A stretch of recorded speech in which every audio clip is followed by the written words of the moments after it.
Shalom, selamat pagi keluargaku. Firman Tuhan pagi ini saya ambil dari kitab Yakobus pasal 2 ayat 17. Demikian firman Allah. Demikian juga halnya dengan iman. Jika iman itu tidak disertai perbuatan, maka iman itu pada hakikatnya adalah mati. Bapak Ibu keluargaku, pagi ini saya akan berbicara mengenai iman dan akal budi. Orang beriman boleh-boleh saja. Itu menjadi dasar pengiringan kita kepada Kristus. Kita beriman kepada Kristus.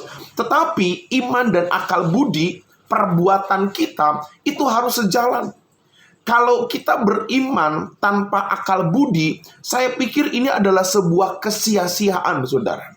Kenapa? Karena seringkali ada orang berpikir, saya sudah berdoa sama Tuhan, saya sudah rajin ke gereja, kenapa tidak ada mujizat?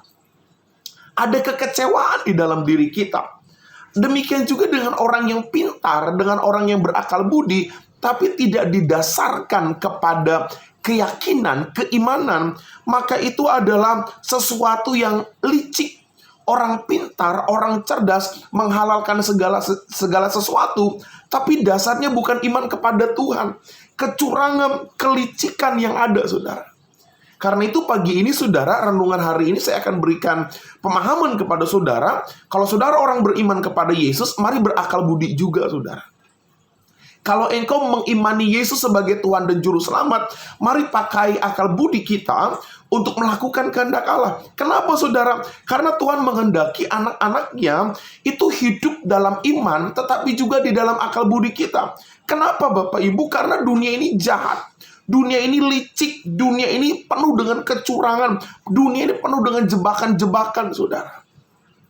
Kita perlu beriman harus, tetapi kita perlu juga punya akal budi yang jernih, sehingga kita bisa mengerti mana kehendak Tuhan yang baik dan yang jahat. Pertanyaannya adalah, Pak Teja, bagaimana saya punya iman dan juga akal budi? Tentu saja yang pertama, kita harus semakin dekat dan renungkan firman Allah. Firman Allah sumber hikmat kita, sumber akal budi kita.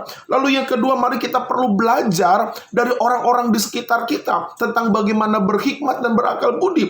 Yang ketiga, mari kita punya kerinduan terus untuk menyenangkan Tuhan, untuk melakukan kehendak Tuhan. Dengan iman dan akal budi kita punya komitmen yang sama, yaitu melakukan kehendak Allah. Dan yang keempat, saudara, jangan pernah marah kalau kita ditegur, dinasehati, dan dikritik. Karena dengan demikian kita akan menjadi orang-orang yang berhikmat, berakal budi, dan juga beriman kepada Tuhan. Selamat pagi keluargaku, Tuhan memberkati kita.